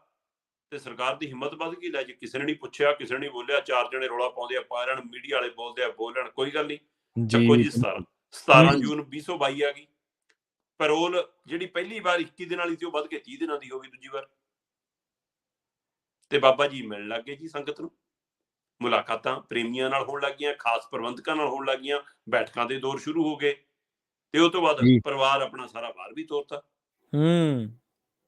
ਪਰਿਵਾਰ ਤੋਂ ਵਿਹਲੇ ਹੋ ਗਏ, ਤੇ ਇੱਥੇ ਫਿਰ ਮੂੰਹ ਬੋਲੀ ਧੀ ਹੈਗੀ ਆ। ਚਲੋ ਜੀ, ਉਹ ਤੋਂ ਬਾਅਦ ਜੀ ਫਿਰ ਸਰਕਾਰ ਦੀ ਮਿਹਰਬਾਨੀ ਹੋਰ ਵੱਧ ਗਈ ਕਿ ਫਿਰ ਜੂਨ ਤੋਂ ਬਾਅਦ ਆ ਗਿਆ ਅਕਤੂਬਰ। ਅਕਤੂਬਰ 2022 ਚ ਚੱਕੋ ਜੀ 40 ਦਿਨਾਂ ਦੀ ਪੈਰੋਲ। ਤੇ ਫਿਰ ਹੁਣ 55 ਦਿਨਾਂ ਬਾਅਦ ਫਿਰ ਆ 21 ਜਨਵਰੀ ਨੂੰ ਫਿਰ ਚੱਕੋ ਜੀ 40 ਦਿਨਾਂ ਦੀ ਪੈਰੋਲ ਜੀ। ਤੇ ਬਾਬਾ ਫਿਰ ਹੁਣ ਸਤਸੰਗ ਵੀ ਕਰਦਾ, ਬਾਬਾ ਪ੍ਰਵਚਨ ਵੀ ਕਰਦਾ, ਬਾਬਾ ਬਿਊਟੀ ਟਿਪਸ ਵੀ ਵੰਡਦਾ, ਬਾਬਾ ਕੁੜੀਆਂ ਨੂੰ ਇਹ ਵੀ ਪੁੱਛਦਾ ਵਿਆਹ ਕਰਾਉਣਾ ਜੀ। ਬਿਲਕੁਲ ਪੁੱਛਦਾ, ਬਿਲਕੁਲ ਸਹੀ। ਸੋ ਇਸ ਹੱਦ ਤੱਕ ਮਤਲਬ ਕਿ ਇਹ ਸਾਰਾ ਕੁਝ ਸਾਹਮਣੇ ਸਾਫ਼ ਦਿਖ ਰਿਹਾ। ਤਲਵਾਰਾਂ ਨਾਲ ਕੇਕ ਕੱਟਣ ਦੀਆਂ, ਕਹਿੰਦਾ ਅਜੇ ਤਾਂ ਇੱਕ ਕੱਟਿਆ, 4 ਹੋਰ ਕੱਟਣੇ। ਅੱਛਾ। ਸਰਕਾਰ ਪਰਨਿਆਂ ਭਾਰ, ਸਰਕਾਰ ਗੋਡਿਆਂ ਭਾਰ, ਸਰਕਾਰ ਪੈਰਾਂ 'ਚ ਡਿੱਗੀ। ਕਦੇ ਮੇਅਰ ਆਉਂਦੇ ਨੇ ਕਰਨਾਲ ਦੇ, ਕਦੇ ਲੀਡਰ ਆਉਂਦੇ ਨੇ, ਕਦੇ ਮੁੱਖ ਮੰਤਰੀ ਦਾ ਸਲਾਹਕਾਰ ਆਉਂਦਾ, ਕਦੇ ਰਾਜ ਸਭਾ ਦਾ ਮੈਂਬਰ ਆਉਂਦਾ ਭਾਜਪਾ ਦਾ, ਕਦੇ ਐਮਐਲਏਆਂ ਦੇ ਭਰਾ ਆਉਂਦੇ ਨੇ। ਸੋ ਸਾਰਾ ਕੁਝ ਬੀਜੇਪੀ ਪੂਰੀ ਪੈਰਾਂ ਭਾਰ। ਤੇ ਫਿਰ ਇੱਥੋਂ ਹੀ ਇੱਕ ਤੋਹਫੇ ਦਾ ਰਾਹ ਖੁੱਲਦਾ ਕਿ ਬਾਬਾ ਜਦੋਂ 40 ਦਿਨਾਂ ਦੀ ਹੁਣ ਚੌਥੀ ਪੈਰੋਲ ਤੇ ਆ ਪ੍ਰਵੀਨ ਜੀ, ਤਦ ਕੇਂਦਰ ਦੇ ਆਜ਼ਾਦੀ ਅੰਮ੍ਰਿਤ ਮਹਾਉਤਸਵ ਦੇ ਨਾਂ ਦੇ ਉੱਤੇ ਬਲਾਤਕਾਰੀਆਂ ਲਈ ਵੀ ਆਜ਼ਾਦੀ ਦਾ ਰਾਹ ਖੁੱਲਦਾ। ਠੀਕ ਹੈ। ਤੇ ਕਹਿੰਦੇ ਜੀ ਕੇਂਦਰ ਦੀ ਯੋਜਨਾ, ਉਸ ਯੋਜਨਾ ਤਹਿਤ ਇਹ ਫਾਰਮੂਲਾ ਹੈ ਕਿ ਜੇਕਰ ਤੁਹਾਡੀ ਸਜ਼ਾ 5 ਸਾਲ ਤੋਂ ਘੱਟ ਆ ਤਾਂ ਤੁਹਾਨੂੰ 1 ਮਹੀਨੇ ਦੀ ਸਜ਼ਾ ਮਾਫ ਹੋ ਸਕਦੀ ਹੈ 30 ਦਿਨਾਂ ਲਈ। ਜੇ ਤੁਹਾਡੀ ਸਜ਼ਾ 5 ਸਾਲ ਤੋਂ ਵੱਧ ਆ ਪਰ 10 ਸਾਲ ਤੋਂ ਘੱਟ ਆ, ਫਿਰ ਤੁਹਾਨੂੰ 2 ਮਹੀਨੇ ਦੀ 60 ਦਿਨਾਂ ਦੀ ਸਜ਼ਾ ਮਾਫ ਹੋ ਸਕਦੀ ਹੈ। ਜੇ ਤੁਹਾਡੀ ਸਜ਼ਾ 10 ਸਾਲ ਤੋਂ ਵੱਧ ਹੈ ਜੀ, ਤੇ ਫਿਰ ਤੁਹਾਨੂੰ 3 ਮਹੀਨੇ ਲਈ 90 ਦਿਨਾਂ ਦੀ ਸਜ਼ਾ ਮਾਫ ਹੋ ਸਕਦੀ ਹੈ। ਸੋ ਡੇਰਾ ਸਿਰਸਾ ਮੁਖੀ ਗੁਰਮੀਤ ਸਿੰਘ ਰਾਮ ਰਹੀਮ ਨੂੰ ਬਲਾਤਕਾਰ ਦੇ ਕੇਸ ਦੇ ਵਿੱਚ ਵੀ 20 ਸਾਲ ਦੀ ਸਜ਼ਾ, ਔਰ ਕਤਲ ਦੇ ਮਾਮਲੇ 'ਚ ਵੀ 20 ਸਾਲ ਦੀ ਸਜ਼ਾ। ਔਰ ਜਿੱਥੋਂ ਤੱਕ ਮੇਰੇ ਧਿਆਨ 'ਚ ਹੈ, ਉਹ ਦੋਵੇਂ ਸਜ਼ਾਵਾਂ ਅੱਡ-ਅੱਡ ਨੇ ਕਿ ਪਹਿਲੀ 20 ਸਾਲ ਵਾਲੀ ਪੂਰੀ ਹੋਣ ਤੋਂ ਬਾਅਦ ਦੂਜੀ 20 ਸਾਲ ਵਾਲੀ ਸ਼ੁਰੂ ਹੋਣੀ ਹੈ। ਛਤਰਪਤੀ ਵਾਲਾ ਤੁਸੀਂ ਕਹਿ ਰਹੇ ਹੋ ਤੇ ਦੂਜਾ ਜੀ ਬਲਾਤਕਾਰ ਵਾਲਾ ਜੀ ਅੱਡੋ-ਅੱਡ ਨੇ ਸ਼ਾਇਦ। ਹਾਂ, ਫਿਰ ਮੇਰੇ ਹਿਸਾਬ ਨਾਲ ਤਾਂ 40 ਸਾਲ ਹੋ ਗਏ ਨਾ ਫਿਰ। ਤੇ ਉਸ ਹਵਾਲੇ ਦੇ ਵਿੱਚੋਂ ਤਾਂ ਵੀ ਬਾਬੇ ਨੂੰ 90 ਦਿਨਾਂ ਦੀ ਛੂਟ ਹੈ ਕਿ ਬਾਬੇ ਦੇ ਕੰਮ ਬੜੇ ਤਕੜੇ ਨੇ ਜੀ। ਅੱਖਾਂ ਦਾ ਵਰਲਡ ਰਿਕਾਰਡ ਬਣਾਇਆ, ਖੂਨਦਾਨ ਦਾ ਵਰਲਡ ਰਿਕਾਰਡ ਬਣਾਇਆ, ਸਬਜ਼ੀਆਂ ਦਾ ਵਰਲਡ ਰਿਕਾਰਡ ਬਣਾਇਆ। ਫਿਰ ਉਹਦੇ ਸਾਹਮਣੇ ਬਲਾਤਕਾਰ ਜਾਂ ਕਤਲੋਗਾਰਤ ਦਾ ਛੋਟੇ ਕੰਮ ਨੇ ਨਾ, ਇਹ ਤਾਂ ਅਪਰਾਧ ਹੀ ਨਹੀਂ ਗਣਦੀ ਹੋਣੀ ਖੱਟਰ ਸਰਕਾਰ। ਫਿਰ ਉਹਨਾਂ ਨੂੰ ਤਾਂ ਅਪਰਾਧੀ ਨਹੀਂ ਲੱਗਦਾ ਹੁਣ ਜੀ। ਤੇ ਇਸ ਲਈ ਇਹ ਤਾਂ ਸੁਤੰਤਰਤਾ ਸੈਨਾਨੀ ਨੇ, ਤਾਂ ਕਰਕੇ ਆਜ਼ਾਦੀ ਦੇ 75 ਸਾਲਾਂ ਤੇ ਇਹੋ ਜਿਹਿਆਂ ਨੂੰ 90 ਦਿਨਾਂ ਦੀ ਛੁੱਟੀ ਦਿੱਤੀ ਜਾ ਰਹੀ ਹੈ। ਇਹ ਸ਼ਹਾਦਤ ਦਾ ਵੀ ਅਪਮਾਨ ਹੈ, ਇਹ ਸਾਡੇ ਸ਼ਹੀਦਾਂ ਦਾ ਵੀ ਅਪਮਾਨ ਹੈ, ਇਹ ਆਜ਼ਾਦੀ ਘੁਲਾਟੀਆਂ ਦਾ, ਉਹਨਾਂ ਦੀ ਕੁਰਬਾਨੀਆਂ ਦਾ ਵੀ ਅਪਮਾਨ ਹੈ। ਤੇ ਇਹ ਹਰਿਆਣਾ ਸਰਕਾਰ ਦੇ ਆਵਾਮ ਨੂੰ, ਹਰਿਆਣਾ ਸਰਕਾਰ ਦੀਆਂ ਸੰਗਠਨਾਂ ਨੂੰ, ਜਿਸ ਦੇ ਘਰ ਵੀ ਧੀ ਜਨਮੀ ਹੈ, ਜਿਸ ਦੇ ਘਰ ਵੀ ਨੂੰਹ ਆਈ ਹੈ, ਉਸ ਨੂੰ ਸੋਚ ਲੈਣਾ ਚਾਹੀਦਾ ਕਿ ਆਹ ਸਰਕਾਰ ਕਿਹੜੀ ਬੇਟੀ ਬਚਾਓ ਵਾਲੇ ਫਾਰਮੂਲੇ ਤੇ ਚੱਲ ਰਹੀ ਹੈ ਜੀ। ਬਿਲਕੁਲ। ਸੋ ਮੈਨੂੰ ਲੱਗਦਾ ਹਰਿਆਣਾ ਦੇ ਲੋਕਾਂ ਨੂੰ ਵੀ ਇਸ ਮਸਲੇ ਤੇ ਆਵਾਜ਼ ਉਠਾਉਣੀ ਚਾਹੀਦੀ ਹੈ। ਸੋ ਕਿ ਇਹ ਕੀ ਹੋ ਰਿਹਾ ਭਾਈ। ਸੋ ਇਹ ਵੱਡਾ ਮੁੱਦਾ ਬਣੂਗਾ ਪ੍ਰਵੀਨ ਜੀ। ਮੈਨੂੰ ਲੱਗਦਾ ਇਸ ਦੇ ਉੱਤੇ ਸੰਗਠਨ ਸਾਹਮਣੇ ਆਉਣਗੇ ਜੀ, ਤੇ ਇਹ ਰੋਸਾ ਵੱਡਾ ਬਣੇਗਾ। ਸਰਕਾਰ ਮੂਹਰੇ ਇਹ ਵੱਡੀ ਚੁਣੌਤੀ ਬਣ ਜਾ ਰਹੀ ਆ। ਆਪਾਂ ਕੱਲ ਵੀ ਗੱਲ ਕਰ ਰਹੇ ਸੀਗੇ ਕਿ ਬੀਜੇਪੀ ਦੇ ਅੰਦਰੋਂ ਆਵਾਜ਼ ਉੱਠਣ ਲੱਗੀ, ਖਾਸ ਕਰਕੇ ਸੁਨੀਲ ਜਾਖੜ ਨੇ ਜਿਵੇਂ ਕੇਂਦਰ ਦੇ ਹਾਈ ਕਮਾਂਡ ਨੂੰ, ਭਾਜਪਾ ਦੀ ਹਾਈ ਕਮਾਂਡ ਨੂੰ ਸੁਨੇਹਾ ਭੇਜਿਆ ਕਿ ਭਾਈ ਪੰਜਾਬ 'ਚ ਵੋਟਾਂ ਨਾ ਪਾਲਿਓ ਫਿਰ ਬਾਬੇ ਨੂੰ ਪੈਰੋਲ ਦੇ ਕੇ। ਪਰ ਉਹਦੀ ਗੱਲ ਅਜੇ ਦਿੱਲੀ ਪਹੁੰਚੀ ਨਹੀਂ ਸੀ ਕਿ ਉਹ ਤੋਂ ਪਹਿਲਾਂ ਸੁਨੇਹਾ ਆ ਗਿਆ ਕਿ 90 ਦਿਨਾਂ ਤੁਹਾਨੂੰ ਸਜ਼ਾ ਵੀ ਮਾਫ ਹੋਗੀ। ਬਿਲਕੁਲ ਜੀ। ਕੁੱਲ ਮਿਲਾ ਕੇ ਬਾਬੇ ਦੀਆਂ ਮੌਜਾਂ ਹੀ ਮੌਜਾਂ, ਪਹਿਲਾਂ ਪੈਰੋਲ ਤੇ ਹੁਣ ਸਜ਼ਾ ਮਾਫ ਜੀ। ਅਗਲੀ ਖਬਰ ਦੇ ਵੱਲ ਵਧੀਆ ਸ਼ਰਮਾ ਜੀ, ਤੇ ਗੱਲ ਕਰੀਏ ਨਵਲ ਅਗਰਵਾਲ ਦੀ। ਮੈਨੂੰ ਚੰਗੀ ਤਰ੍ਹਾਂ ਯਾਦ ਆ ਜਦੋਂ ਆਪਾਂ ਇਹਦੇ ਤੇ ਚਰਚਾ ਕੀਤੀ ਸੀਗੀ, ਰਿਪੋਰਟ ਤੁਸੀਂ ਕੱਢ ਕੇ ਲਿਆਏ ਸੀ ਕਿ ਉਹ ਬੰਦਾ ਮੀਟਿੰਗਾਂ ਦੇ ਵਿੱਚ ਬੈਠਾ ਤੇ IIT ਦਾ ਸ਼ਾਇਦ ਉਹ ਪੜਿਆ ਹੋਇਆ ਜਾਂ ਬਿਲਕੁਲ ਤੇ ਉਸ ਤੋਂ ਬਾਅਦ ਫਿਰ ਸਰਕਾਰ ਦੀ ਕਾਫੀ ਫਜ਼ੀਅਤ ਹੋਈ ਸੀ। ਹੁਣ ਜੀ ਕੇਜਰੀਵਾਲ ਤੇ ਰਾਘਵ ਚੱਡਾ ਦੇ ਦੂਤ ਨਵਲ ਅਗਰਵਾਲ ਨੂੰ ਲੈ ਕੇ ਰਾਜਪਾਲ ਵੀ ਸਖਤ ਹੋ ਗਏ ਆ। ਬਿਲਕੁਲ ਪ੍ਰਵੀਨ ਜੀ, ਤੁਹਾਡੀ ਗੱਲ ਬਿਲਕੁਲ ਦਰੁਸਤ ਹੈ ਕਿ ਨਵਲ ਅਗਰਵਾਲ ਦਾ ਮਾਮਲਾ ਰਾਜਪਾਲ ਤੱਕ ਪਹੁੰਚ ਗਿਆ ਔਰ ਇਸ ਨੂੰ ਲੈ ਕੇ ਸਰਕਾਰ ਕੜਿੱਕੀ ਦੇ ਵਿੱਚ ਹੈ। ਜੀ ਅਸਲ ਦੇ ਵਿੱਚ ਨਵਲ ਅਗਰਵਾਲ ਨੇ ਜਿਵੇਂ ਪੁਲਿਸ ਅਧਿਕਾਰੀਆਂ ਨਾਲ, ਚੀਫ ਸੈਕਟਰੀ ਨਾਲ, ਵੱਖ-ਵੱਖ ਵਿਭਾਗਾਂ ਦੇ ਮੰਤਰੀਆਂ ਨਾਲ ਬੈਠਕਾਂ ਕੀਤੀਆਂ ਤੇ ਉਹਨਾਂ 'ਚ ਫਾਈਲਾਂ ਫਰੋਲੀਆਂ, ਸਾਰਾ ਕੁਛ ਹੋਇਆ। ਉਹ ਫਾਈਲਾਂ ਚੈੱਕ ਕਰਦੇ ਨੇ ਜੀ, ਕਮਰਾ ਅਲਾਟ ਹੈ ਜੀ, ਉਹਦੇ ਨਾਲ ਟੀਮ ਰੱਖੀ ਹੋਈ ਹੈ ਜੀ, ਉਹ ਸਾਰਾ ਕੁਛ ਬਾਹਰ ਆ ਗਿਆ। ਚਲੋ ਬਾਹਰ ਆ ਜਾਂਦਾ, ਚਰਚਾਵਾਂ ਦੇ ਰੂਪ 'ਚ ਬਾਹਰ ਆ ਜਾਂਦਾ ਤਾਂ ਤੱਥ ਹੋਰ ਹੁੰਦੇ ਨੇ, ਤਸਵੀਰਾਂ ਦੇ ਰੂਪ 'ਚ ਸਬੂਤ ਆ ਗਏ ਤੇ ਉਹ ਸਬੂਤ ਦੇ ਆਧਾਰ ਤੇ ਵਿਰੋਧੀ ਧਿਰ ਨੂੰ ਮੌਕਾ ਮਿਲ ਗਿਆ ਤੇ ਉਹ ਚਾਹੇ ਤੁਸੀਂ, ਅਸੀਂ, ਮੀਡੀਆ ਅਦਾਰੇ ਆਪਾਂ ਇਹ ਖਬਰਾਂ ਜਨਤਕ ਕਰ ਲਿਆਏ, ਸਾਹਮਣੇ ਲਿਆਏ। ਉਹ ਗੱਲਾਂ ਬਾਹਰ ਆਉਣ ਤੋਂ ਬਾਅਦ ਵਿਰੋਧੀ ਧਿਰਾਂ ਨੇ ਉਹ ਦਸਤਾਵੇਜ਼ ਇਕੱਠੇ ਕਰ ਲਏ ਤੇ ਉਹ ਫੋਟੋਆਂ ਦਿੱਲੀ ਕੇਂਦਰ ਸਰਕਾਰ ਨੂੰ ਵੀ ਭੇਜਤੀਆਂ ਕਹਿੰਦੇ, ਤੇ ਨਾਲ ਦੀ ਨਾਲ ਉਹਨਾਂ ਨੇ ਪੰਜਾਬ ਦੇ ਰਾਜਪਾਲ ਨੂੰ ਜਾ ਕੇ ਖੁਦ ਪ੍ਰਤਾਪ ਬਾਜਵੇ ਹੋਰਾਂ ਨੇ ਉਹ ਦਸਤਾਵੇਜ਼ ਪੂਰੇ ਸੌਂਪਤੇ। ਠੀਕ ਹੈ। ਤੇ ਰਾਜਪਾਲ ਨਾਲ ਤਾਂ ਪਹਿਲਾਂ ਹੀ ਪੰਜਾਬ ਸਰਕਾਰ ਦਾ 36 ਦਾ ਅੰਕੜਾ ਜੀ। ਤੇ ਉਹਦਾ ਨਤੀਜਾ ਇਹ ਹੋਇਆ ਕਿ ਰਾਜਪਾਲ ਨੇ ਕਹਿੰਦੇ ਕਿ ਪੰਜਾਬ ਸਰਕਾਰ ਨੂੰ ਚਿੱਠੀ ਲਿਖੀ ਆ ਪ੍ਰਵੀਨ ਜੀ। ਠੀਕ ਹੈ। ਮੁੱਖ ਮੰਤਰੀ ਭਗਵੰਤ ਮਾਨ ਨੂੰ ਪੰਜਾਬ ਦੇ ਰਾਜਪਾਲ ਨੇ ਚਿੱਠੀ ਲਿਖ ਕੇ ਜਵਾਬ ਮੰਗਿਆ ਕਿ ਦੱਸੋ ਕਿ ਸੰਵਿਧਾਨਕ ਤੌਰ ਦੇ ਉੱਤੇ ਇੱਕ ਚੁਣਿਆ ਹੋਇਆ ਜਿਹੜਾ ਵਿਅਕਤੀ ਨਹੀਂ ਹੈਗਾ, ਜਿਹੜਾ ਕੋਈ ਅਹੁਦਾ ਨਹੀਂ ਰੱਖਦਾ, ਜਿਹੜਾ ਕੋਈ ਅਧਿਕਾਰੀ ਨਹੀਂ ਹੈਗਾ, ਉਹ ਪੰਜਾਬ ਦੀਆਂ ਸਰਕਾਰੀ ਬੈਠਕਾਂ ਦੇ ਵਿੱਚ ਕਿਵੇਂ ਬੈਠ ਰਿਹਾ ਤੇ ਇਸ ਦਾ ਜਵਾਬ ਮੰਗਿਆ। ਤੇ ਹੁਣ ਕੋਈ ਮੂੰਹ ਜਵਾਨੀ ਗੱਲ ਹੁੰਦੀ ਤਾਂ ਮੁੱਕਰ ਜਾਂਦੇ, ਹੁਣ ਫੋਟੋਆਂ ਤੋਂ ਕਿਵੇਂ ਮੁੱਕਰਨਗੇ? ਇਹ ਸਾਰਿਆਂ ਨੂੰ ਪਤਾ ਹੈ ਕਿ ਦਿੱਲੀ ਦਾ ਦੂਤ ਹੈ ਕੇਜਰੀਵਾਲ ਤੇ ਰਾਘਵ ਚੱਡਾ ਦਾ ਖਾਸ ਹੈ, ਉਹਦੇ ਨਾਂ ਤੇ ਅਲਾਟ ਹੋਏ ਕਮਰੇ। ਹੋਰ ਛੱਡੋ, ਮੈਨੂੰ ਇਹ ਵੀ ਪਤਾ ਲੱਗ ਰਿਹਾ ਪ੍ਰਵੀਨ ਜੀ ਕਿ ਜਿਹੜੀਆਂ ਕੇਂਦਰੀ ਏਜੰਸੀਆਂ ਨੇ ਨਾ ਜੀ, ਚਾਹੇ ਉਹ ਈਡੀ ਹੈ, ਚਾਹੇ ਉਹ ਇਨਕਮ ਟੈਕਸ ਹੈ, ਚਾਹੇ ਉਹ ਸੀਬੀਆਈ ਹੈ, ਚਾਹੇ ਕੁਝ ਹੋਰ ਵਿਭਾਗ ਨੇ, ਉਹਨਾਂ ਨੇ ਕੁਝ ਦਸਤਾਵੇਜ਼ ਇਕੱਠੇ ਕਰਨੇ ਸ਼ੁਰੂ ਕੀਤੇ ਨੇ, ਕੁਝ ਰਿਕਾਰਡ ਜਟਾਉਣੇ ਸ਼ੁਰੂ ਕੀਤੇ ਨੇ ਕਿ ਮੁੱਖ ਮੰਤਰੀ ਦੇ ਨਾਮ ਤੇ ਜਿਹੜੀਆਂ ਕੋਠੀਆਂ ਨੇ, ਜਿਹੜੀਆਂ ਗੱਡੀਆਂ ਨੇ, ਜਿਹੜੀ ਸਿਕਿਉਰਿਟੀ ਹੈ, ਉੱਥੇ ਕੌਣ ਕੌਣ ਰਹਿੰਦਾ, ਕੌਣ ਕੌਣ ਜਾਂਦਾ ਹੈ, ਕੌਣ ਕੌਣ ਉਹ ਸਾਧਨਾਂ ਨੂੰ ਵਰਤ ਰਿਹਾ ਹੈ, ਉਹਦੀ ਵਰਤੋਂ ਕਿੱਥੇ ਕਿੱਥੇ ਹੋ ਰਹੀ ਹੈ, ਉਹਦਾ ਰਿਕਾਰਡ ਇਕੱਠਾ ਕਰਨਾ ਸ਼ੁਰੂ ਕਰਤਾ। ਤੇ ਇੱਧਰ ਆ ਨਵਲ ਅਗਰਵਾਲ ਦੇ ਮਾਮਲੇ ਦੇ ਵਿੱਚ ਜੇਕਰ ਮਤਲਬ ਕਿ ਰਾਜਪਾਲ ਨੇ ਵੀ ਇਸ ਮਸਲੇ ਨੂੰ ਕੋਈ ਕੇਂਦਰ ਨੂੰ ਧਿਆਨ 'ਚ ਲਿਆਂਦਾ ਤਾਂ ਇਹ ਮਾਮਲਾ ਗੰਭੀਰ ਹੋ ਸਕਦਾ, ਕਿਉਂਕਿ ਇੱਕ ਪਾਸੇ ਰਾਜਪਾਲ ਹੋਰੀ ਪੈਰਲਰ ਆਪਣੇ ਹਵਾਲੇ ਨਾਲ ਪੰਜਾਬ ਦੇ ਦੌਰੇ ਕਰਨ, ਵਿਵਾਦਾਂ 'ਚ ਚਰਚਾ 'ਚ ਆਏ ਸੀ ਤੇ ਹੁਣ ਇੱਕ ਵਾਰ ਫੇਰ ਉਹਨਾਂ ਨੇ ਫੈਸਲਾ ਕੀਤਾ ਕਿ ਮੈਂ ਸਰਹੱਦੀ ਖੇਤਰਾਂ ਦਾ ਦੌਰਾ ਕਰਨਾ, ਬਿਲਕੁਲ ਉੱਥੇ ਦੀਆਂ ਪੰਚਾਇਤਾਂ ਨਾਲ ਬੈਠਕਾਂ ਕਰਨੀਆਂ। ਕਹਿੰਦੇ ਦੁਬਾਰਾ ਹੁਣ ਐਲਾਨ ਤਾ, ਦੁਬਾਰਾ ਪ੍ਰੋਗਰਾਮ ਬਣ ਗਿਆ ਨਵੇਂ ਸਿਰੋਂ ਕਿ ਉਹ ਸਰਹੱਦੀ ਖੇਤਰ ਦਾ ਦੌਰਾ ਕਰਨਗੇ ਤੇ ਦੌਰਾ ਕਰਕੇ ਪੰਚਾਇਤਾਂ ਨਾਲ ਬੈਠਕਾਂ ਕਰਨਗੇ ਤੇ ਉਹਨਾਂ ਤੋਂ ਜਾਣਕਾਰੀ ਲੈਣਗੇ ਕਿ ਤੁਹਾਡੀਆਂ ਦਿੱਕਤਾਂ ਕੀ ਨੇ, ਤੁਹਾਡੀਆਂ ਸਰਹੱਦੀ ਖੇਤਰ ਦੀਆਂ ਮੁਸ਼ਕਲਾਂ ਕੀ ਨੇ ਤੇ ਨਸ਼ੇ ਦੇ ਮਾਮਲੇ ਦੇ ਵਿੱਚ ਕੰਟਰੋਲ ਕਿੱਥੇ ਹੋਣਾ ਚਾਹੀਦਾ, ਕਿੱਥੇ ਖਾਮੀਆਂ ਨੇ, ਸਰਕਾਰ ਕੀ ਕਰਦੀ ਹੈ। ਤੇ ਇਸ ਮਾਮਲੇ 'ਚ ਸਰਕਾਰ ਦੇ ਖਿਲਾਫ ਇੱਕ ਹੋਰ ਰਿਪੋਰਟ ਤਿਆਰ ਹੋ ਸਕਦੀ ਹੈ। ਇੱਕ ਪਾਸੇ ਨਵਲ ਅਗਰਵਾਲ, ਦੂਏ ਪਾਸੇ ਰਾਜਪਾਲ ਦੇ ਦੌਰੇ। ਇਹ ਪੰਜਾਬ ਸਰਕਾਰ ਲਈ ਨਵੀਂ ਮੁਸੀਬਤ, ਇਹ ਕਾਨੂੰਨੀ ਤੌਰ ਤੇ, ਸੰਵਿਧਾਨਕ ਤੌਰ ਤੇ ਮੁਸੀਬਤ ਖੜੀ ਹੋ ਸਕਦੀ ਹੈ ਪ੍ਰਵੀਨ ਜੀ। ਸੋ ਇਸ ਲਈ ਹੁਣ ਇਹ ਵੱਡਾ ਮੁੱਦਾ ਬਣਨਾ, ਜਿਹੜਾ ਇਹ ਟਕਰਾਅ ਰਾਜਪਾਲ ਨਾਲ ਚੱਲ ਰਿਹਾ ਉਹਦੇ ਕਾਰਨ ਵੀ, ਤੇ ਜਿਹੜਾ ਕੇਂਦਰ ਦੇ ਮਤਲਬ ਮਾਫ ਕਰਨਾ ਦਿੱਲੀ ਹਾਈ ਕਮਾਂਡ ਦੀ ਜਿਹੜੀ ਆਮ ਆਦਮੀ ਪਾਰਟੀ ਦੀ ਦਖਲ ਅੰਦਾਜ਼ੀ ਹੈ ਪੰਜਾਬ ਸਰਕਾਰ 'ਚ, ਉਹਦੇ ਕਾਰਨ ਵੀ ਪੰਜਾਬ ਸਰਕਾਰ ਨਵੀਂ ਮੁਸੀਬਤ 'ਚ ਫਸ ਸਕਦੀ ਹੈ। ਜੀ ਬਿਲਕੁਲ, ਇਹਦਾ ਟਕਰਾਅ ਤਾਂ ਮੁੱਢ ਤੱਕ ਤੁਹਾਨੂੰ ਪਤਾ ਹੈ, ਜਦੋਂ ਮਾਈਨਿੰਗ ਦੇ ਬਾਰੇ ਰਾਜਪਾਲ ਸਾਹਿਬ ਬੋਲ ਰਹੇ ਸੀਗੇ ਉਦੋਂ ਹੀ ਵੱਜਿਆ ਹੋਇਆ ਸੀ ਔਰ ਉਹ ਫਰਵਰੀ ਮਾਰਚ ਤੋਂ ਹੀ ਸਰਗਰਮ ਨੇ ਸਰਹੱਦੀ ਇਲਾਕਿਆਂ ਦੇ ਵਿੱਚ।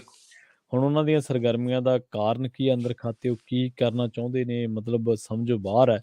ਪਰ ਇਹਨਾਂ ਦੀ ਚੁੱਪ ਵੀ ਬੜੀ ਸਾਜ਼ਿਸ਼ਾਨਾ ਲੱਗਦੀ ਬੜੀ ਜੀ। 92 ਐਮਐਲਏ ਨੇ ਇੱਕ ਵੀ ਨਹੀਂ ਬੋਲਦਾ ਕਿ ਰਾਜਪਾਲ ਸਾਹਿਬ ਜੀ ਤੁਸੀਂ ਉੱਥੇ ਜਿਹੜਾ ਤੁਹਾਡਾ ਭਵਨ ਆ ਉੱਥੇ ਟਿਕੋ, ਅਸਾਂ ਇਹ ਸਾਡੇ ਕੰਮ ਹੈ ਕਰਨ ਵਾਲੇ। ਤੇ ਆਪਾਂ ਅਗਲੀ ਖਬਰ ਦੇ ਵੱਲ ਵਧੀਏ ਸ਼ਰਮਾ ਜੀ, ਤੇ ਗੱਲ ਕਰੀਏ ਸਿੱਧੂ ਸਾਹਿਬ ਦੀ ਰਿਹਾਈ ਬਾਰੇ। 605 ਬਰਕਰਾਰ ਹੀ ਹੈ, ਪਰ ਹੁਣ ਕੀ ਇਹ ਕਹਿ ਸਕਦੇ ਹਾਂ ਕਿ ਸਿੱਧੂ ਦੀ ਰਿਹਾਈ ਟਲ ਗਈ ਹੈ ਤੇ ਇਹਦਾ ਸੇਕ ਉਹਨਾਂ ਪਰਿਵਾਰਾਂ ਨੂੰ ਵੀ ਲੱਗਿਆ ਜਿਹਨਾਂ ਪਰਿਵਾਰਾਂ ਨੂੰ ਇਸ ਵਾਰ 26 ਜਨਵਰੀ ਤੇ ਆਪਣੇ ਜਿਹੜੇ ਅੰਦਰ ਬੰਨੇ ਹੋਏ ਆ ਬੰਦੇ ਵੱਖ-ਵੱਖ ਸਜ਼ਾਵਾਂ ਪੂਰੀਆਂ ਕਰ ਚੁੱਕੇ ਆ ਜਾਂ ਕਰ ਰਹੇ ਆ, ਜਿਨ੍ਹਾਂ ਨੂੰ ਆਸ ਸੀ ਕਿ ਸ਼ਾਇਦ ਐਤਕੀ ਛੁਟਕਾਰਾ ਮਿਲ ਜੂਗਾ, ਪਰ ਉਹਨਾਂ ਪਰਿਵਾਰਾਂ ਦੀਆਂ ਵੀ ਉਮੀਦਾਂ ਟੁੱਟੀਆਂ ਨੇ। ਬਿਲਕੁਲ ਪ੍ਰਵੀਨ ਜੀ, ਜਿਨ੍ਹਾਂ ਨੂੰ ਉਮੀਦ ਸੀ ਕਿ ਇਸ ਵਾਰ ਇਹ ਆਜ਼ਾਦੀ ਅੰਮ੍ਰਿਤ ਮਹੋਤਸਵ ਦੇ ਨਾਂ ਦੇ ਉੱਤੇ ਜਿਹੜੀ ਵੱਖਰੀ ਤਰ੍ਹਾਂ ਦੀ ਛੂਟ ਮਿਲਣੀ ਆ, ਉਹਦੇ ਵਿੱਚੋਂ ਸਾਡੇ ਕੁਝ ਬੰਦਿਆਂ ਦੀਆਂ ਜਿਨ੍ਹਾਂ ਦੀਆਂ 3-3 ਮਹੀਨੇ ਦੀ 2-2 ਮਹੀਨੇ ਦੀ ਸਜ਼ਾ ਰਹਿੰਦੀ ਆ, ਉਹਨਾਂ ਨੂੰ ਸਮੇਂ ਤੋਂ ਪਹਿਲਾਂ ਬਾਹਰ ਆ ਸਕਦੇ ਨੇ। ਸੋ ਉਸ ਹਵਾਲੇ ਨਾਲ ਮਤਲਬ ਕਿ 51 ਬੰਦਿਆਂ ਦੀ ਲਿਸਟ ਆਪਾਂ ਪਿਛਲੇ 2-3 ਦਿਨਾਂ ਤੋਂ ਇਸ ਪਰ ਗੱਲ ਕਰ ਰਹੇ ਹਾਂ।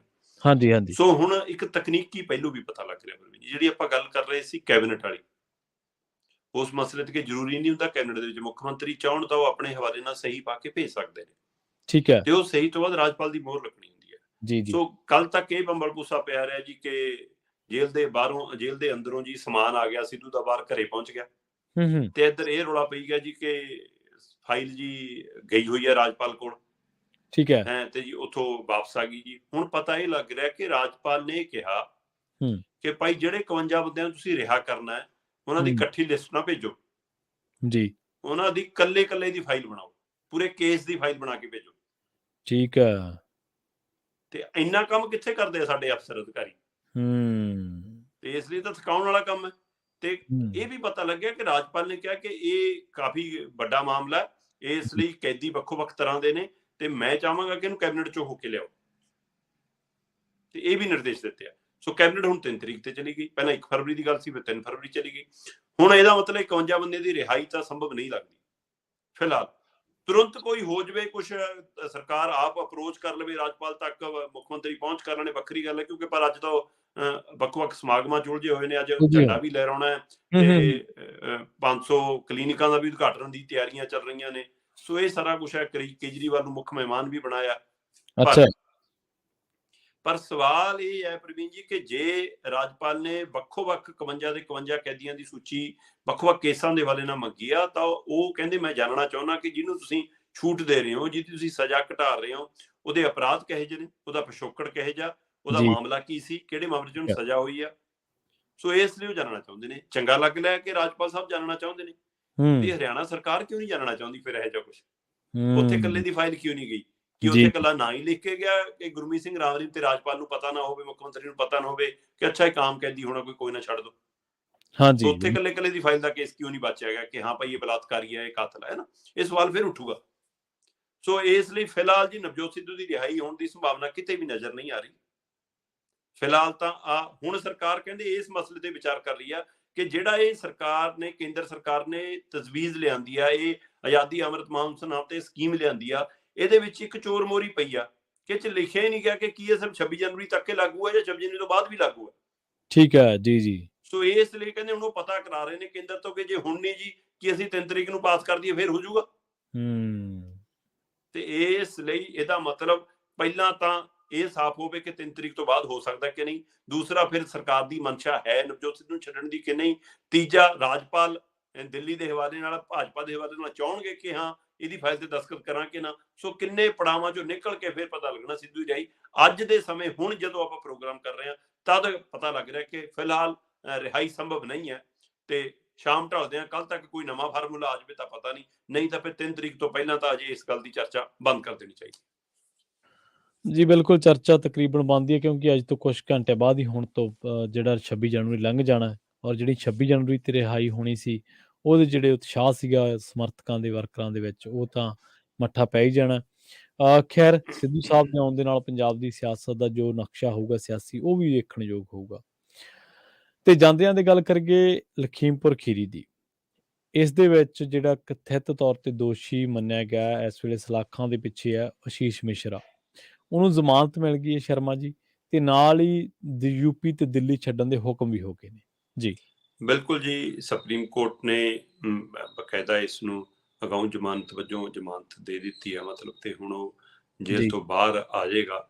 ਸੋ ਇਸ ਨੂੰ ਲੈ ਕੇ ਕਿਸਾਨ ਜਥੇਬੰਦੀਆਂ ਨੇ ਰੋਸਾ ਵੀ ਪ੍ਰਗਟਾਇਆ ਤੇ ਉਹਨਾਂ ਨੂੰ ਅਫਸੋਸ ਵੀ ਹੈ। ਪਰ ਸੁਪਰੀਮ ਕੋਰਟ ਕਹਿੰਦੀ ਕਿ ਅਸੀਂ ਸਾਰੀਆਂ ਚੀਜ਼ਾਂ ਨੂੰ ਬਾਚਣ ਤੋਂ ਬਾਅਦ ਜਦੋਂ ਇਹ ਗੱਲ ਸਾਫ਼ ਹੋ ਗਈ, ਆਪਾਂ ਪਿਛਲੀ ਵਾਰ ਇੱਕ ਵਾਰ ਤੁਹਾਡੇ ਧਿਆਨ 'ਚ ਹੋਵੇ ਆਪਾਂ ਗੱਲ ਕੀਤੀ ਸੀ ਕਿ ਹੇਠਲੀ ਅਦਾਲਤ ਨੇ ਸੁਪਰੀਮ ਕੋਰਟ ਨੂੰ ਜਾਣੂ ਕਰਾਇਆ ਕਿ ਜਨਾਬ ਇੰਨੇ ਗਵਾਹ ਨੇ, ਇੰਨਿਆਂ ਦੇ ਗਵਾਹਾਂ ਦੀ ਗਵਾਹੀ ਨੋਟ ਹੋਣੀ ਆ, ਇੰਨੇ ਬੰਦੇ 'ਚ ਸ਼ਾਮਲ ਨੇ, ਇਹ ਤਾਂ ਸੁਣਵਾਈ ਉਹ 5 ਸਾਲ 6 ਸਾਲ ਚੱਲ ਜਾਣੀ ਆ।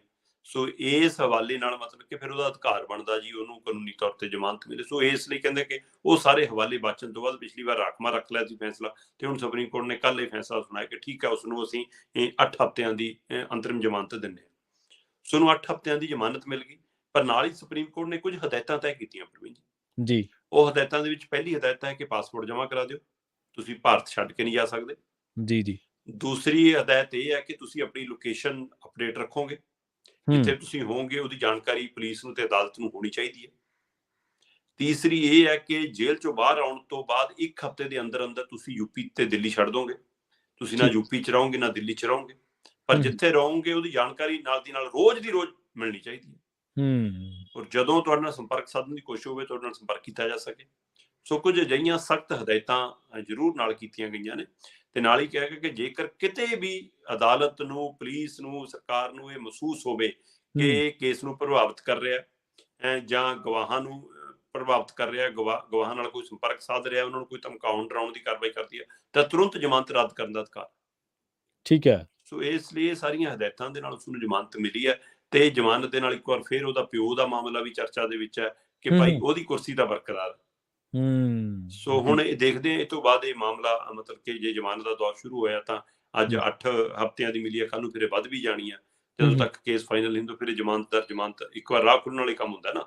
ਸੋ ਰਾਹ ਹੁਣ ਖੁੱਲ ਗਿਆ। ਸੋ ਮਿਸ਼ਰਾ ਪਰਿਵਾਰ ਲਈ ਜਾਂ ਅਜੇ ਮਿਸ਼ਰਾ ਲਈ ਹੈ ਨਾ, ਉਹਦੇ ਲਈ ਤਾਂ ਇਹ ਮਤਲਬ ਇੱਕ ਰਾਹਤ ਵਾਲੀ ਖਬਰ ਹੈਗੀ ਆ। ਪਰ ਪੀੜਤ ਧਿਰਾਂ ਲਈ, ਕਿਸਾਨਾਂ ਲਈ, ਜਿਨ੍ਹਾਂ ਦੇ ਜੀ ਗਏ ਉੱਥੇ, ਉਹਨਾਂ ਸਾਰਿਆਂ ਲਈ ਜਿਹੜੇ ਮੋਰਚਾ ਲਾ ਰਹੇ ਸੀ, ਉਹਨਾਂ ਦੇ ਲਈ ਅਜੇ ਇੱਕ ਝਟਕੇ ਵਾਲੀ ਖਬਰ ਵੀ ਆ। ਪਰ ਉਹ ਕਹਿੰਦੇ ਕੋਈ ਗੱਲ ਨਹੀਂ, ਅਦਾਲਤੀ ਲੜਾਈ ਆ, ਅਦਾਲਤ ਦਾ ਫੈਸਲਾ ਤੇ ਅਸੀਂ ਇਸ ਦੇ ਵਿਰੁੱਧ ਨਹੀਂ ਹੈਗੇ, ਪਰ ਅਸੀਂ ਅਗਲੀ ਲੜਾਈ ਲੜਾਂਗੇ। ਅਦਾਲਤ ਜਿਹੜੇ ਸਾਨੂੰ ਪਤਾ ਕਿ ਦੋਸ਼ੀ ਤਾਂ ਇਹਨੇ ਸਾਬਤ ਹੋਣਾ ਹੀ ਹੈ, ਸਜ਼ਾ ਨੂੰ ਮਿਲਣੀ ਅੱਜ ਨਹੀਂ ਤਾਂ ਕੱਲ ਸੀ। ਤੁਹਾਡੇ ਯਾਦ ਹੋਣਾ ਕੁਲਦੀਪ ਸਿੰਘ ਵਾਲਾ ਮਾਮਲਾ ਸ਼ਰਮਾ ਜੀ, ਜਿਹਦੇ ਤੇ ਉਨਾਓ ਜਬਰ ਜਨਾਹ ਦੇ ਦੋਸ਼ ਲੱਗੇ ਸੀਗੇ। ਬਿਲਕੁਲ। ਉਹ ਬੰਦੇ ਤੇ ਬਾਅਦ ਦੇ ਵਿੱਚ ਦੋਸ਼ ਲੱਗੇ ਕਿ ਇਹਨੇ ਇਹਦੇ ਪਰਿਵਾਰ ਤੇ ਵੀ ਹਮਲਾ ਕਰਵਾਇਆ। ਉਸ ਹਮਲੇ ਦੇ ਵਿੱਚ ਉਹਦੇ ਪਰਿਵਾਰਕ ਮੈਂਬਰ ਵੀ, ਕੁੜੀ ਦੀ ਜਿਹੜੀ ਨਾਬਾਲਗ ਸੀ ਉਸ ਵੇਲੇ ਬਲਾਤਕਾਰ ਸਮੇਂ, ਉਹਦਾ ਪਰਿਵਾਰਕ ਮੈਂਬਰ ਵੀ ਮਾਰਿਆ ਗਿਆ, ਸ਼ਾਇਦ ਚਾਚਾ ਜਾਂ ਉਹਦਾ ਪਿਤਾ ਜੀ, ਮੇਰੇ ਹੁਣ ਪੱਕਾ ਯਾਦ ਨਹੀਂ ਹੈ। ਸਿਆਸੀ ਲੋਕ ਬਾਹਰ ਆ ਕੇ ਕੇਸ ਨੂੰ ਪ੍ਰਭਾਵਿਤ ਨਾ ਕਰਨੇ ਹੋ ਨਹੀਂ ਸਕਦਾ। ਇਹ ਚੜ੍ਹਦੇ ਲਹਿੰਦੇ ਨਹੀਂ ਹੋ ਸਕਦਾ। ਪਰ ਅੰਦਰ ਬੈਠੇ ਕਰੀ ਜਾਂਦੇ ਆ, ਇਹਦਾ ਅੰਦਰ ਬੈਠੇ ਨਹੀਂ ਮਾਣ। ਬਿਲਕੁਲ। ਸੋ ਦੇਖਦੇ ਆ ਜਿਹੜੇ ਦਿੱਲੀ ਛੱਡਣ ਦੇ ਹੁਕਮ ਹੋਏ ਨੇ, ਉਹਨਾਂ ਹੁਕਮਾਂ ਦੀ ਪਾਲਣਾ ਕਿੰਨੀ ਕੁ ਹੁੰਦੀ ਹੈ। ਸ਼ਰਮਾ ਜੀ, ਇਹਨਾਂ ਖਾਸ ਖਬਰਾਂ ਤੇ ਖਾਸ ਜਾਣਕਾਰੀਆਂ ਦੇਣ ਦੇ ਲਈ ਤੁਹਾਡਾ ਬਹੁਤ ਬਹੁਤ ਧੰਨਵਾਦ। ਬਹੁਤ ਸ਼ੁਕਰੀਆ ਜੀ ਜੀ। ਸੋ ਪ੍ਰੋਗਰਾਮ ਖਬਰ ਤੇ ਨਜ਼ਰ ਦੇ ਵਿੱਚ ਆਪਣੇ ਨਾਲ ਜੁੜੇ ਸਨ ਦੀਪਕ ਸ਼ਰਮਾ ਚਨਾਰਥਲ ਜੀ, ਜਿਨ੍ਹਾਂ ਦੇ ਨਾਲ ਆਪਾਂ ਕਈ ਅਹਿਮ ਖਬਰਾਂ ਨੂੰ ਲੈ ਕੇ ਚਰਚਾ ਕੀਤੀ ਹੈ। ਆਸ਼ੀਸ਼ ਮਿਸ਼ਰਾ ਨੂੰ ਜਿਹੜੀ ਜ਼ਮਾਨਤ ਮਿਲੀ ਹੈ, ਉੱਥੋਂ ਲੈ ਕੇ ਸਿੱਧੂ ਦੀ ਰਿਹਾਈ, ਕੇਜਰੀਵਾਲ ਰਾਘਵ ਚੱਡੇ ਦੇ ਦੂਤ ਨਵਲ ਅਗਰਵਾਲ ਨੂੰ ਲੈ ਕੇ ਰਾਜਪਾਲ ਦੀ ਸਖਤਾਈ, ਡੇਰਾ ਮੁਖੀ ਦੀਆਂ ਮੌਜਾਂ ਤੇ ਕੁੰਵਰ ਵਿਜੇ ਪ੍ਰਤਾਪ ਦੇ ਹੁਣ ਤਰਲੇ ਕੱਢਣ ਲੱਗੀ ਹੈ ਆਪ। ਤਾਂ ਇਹਨਾਂ ਖਬਰਾਂ ਨੂੰ ਲੈ ਕੇ ਆਪਾਂ ਚਰਚਾ ਕੀਤੀ ਹੈ। ਸਮਾਂ ਇਜਾਜ਼ਤ ਨਹੀਂ ਦਿੰਦਾ, ਵੇਲਾ ਹੋ ਚੱਲਿਆ ਤੁਹਾਡੇ ਸਾਰਿਆਂ ਤੋਂ ਇਜਾਜ਼ਤ ਲੈਣ ਦਾ। ਮੈਨੂੰ ਪ੍ਰਵੀਨ ਸ਼ਰਮਾ ਨੂੰ ਇੱਥੇ ਦਿਓ ਇਜਾਜ਼ਤ। ਜੁੜੇ ਰਹੋ ਪੰਜਾਬੀ ਰੇਡੀਓ USA ਦੇ ਨਾਲ। ਤੇ ਆਖਿਰ ਦੇ ਵਿੱਚ ਇੱਕ ਵਾਰ ਫਿਰ ਤੋਂ ਤੁਹਾਨੂੰ ਸਭ ਨੂੰ ਪਿਆਰ, ਸਤਿਕਾਰ ਸਹਿਤ ਸਤਿ ਸ਼੍ਰੀ ਅਕਾਲ।